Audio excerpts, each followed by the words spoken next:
with CareMore and CareMore Extensivist.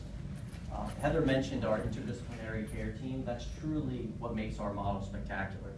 The extensivist often gets the credit for being CareMore, but it's our interdisciplinary care team of nurse practitioners, social workers, case managers, podiatrists, psychiatrists, pharmacists, dietitians, exercise kinesiologists that really operate out of this wheel. You see on my left-hand side, your right-hand side. These are all the programs that we utilize out of the care center. This interdisciplinary team is largely staffed here, but also follows patients into the home through our house call program, as well as sees patients in the hospital and skilled nursing facility. All of our clinicians are dedicated to evidence-based medicine. We have a passion for challenging the status quo, and we have a commitment to value-based care. The clinicians also go through an intense training before they see a single patient. As an extensivist, I had 1 month of classroom and preceptorship before CareMore released me to see a single patient.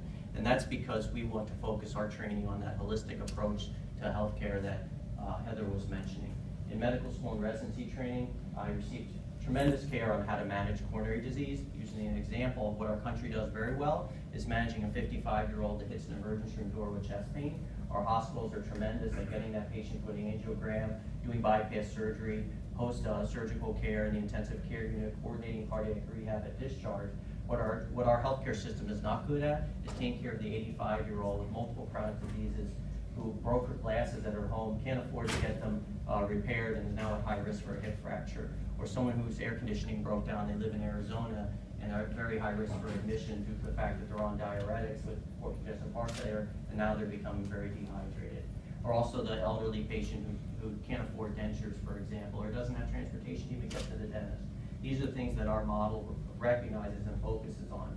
An 85-year-old with diabetes, chronic kidney disease, their goal is to keep their feet. Their goal isn't necessarily at 85 to go through a bypass surgery, because it's not realistically within what the healthcare system can provide for that member. So our goal is to ultimately prevent those with chronic kidney disease from developing diabetes. And what a retrospective study showed with CareMore, if you join CareMore and go through a chronic kidney disease program, our patients with stage 3 kidney disease progress to dialysis in 25 years.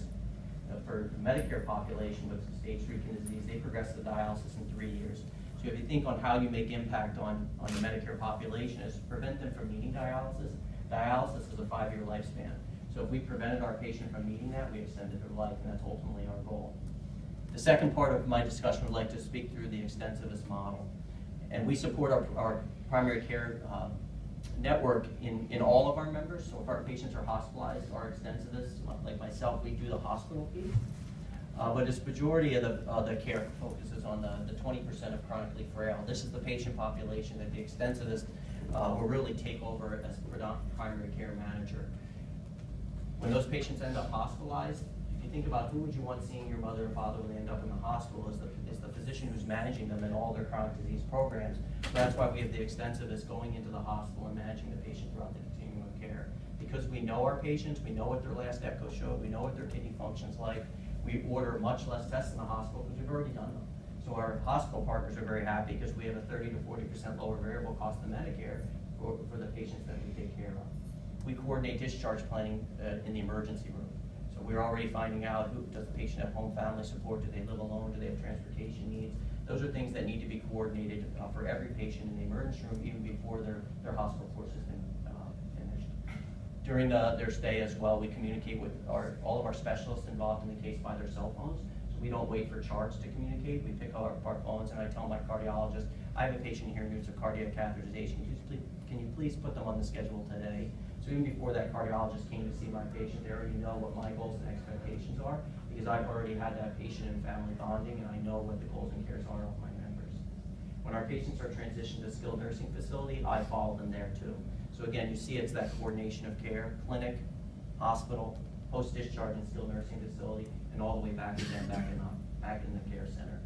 So I'm concerned about my patients from the minute they have a symptom that puts them at risk for being in a hospital until the moment that symptom, long after discharge, no longer exists. And for that 10 to 20% of our membership, that's lifelong. In the interest of time, I'd like to pass you over to Jason, who's going to highlight some of the Ideal Life programs, the remote monitoring that we utilize out of our care center to control our patients' needs in their home. Thank you.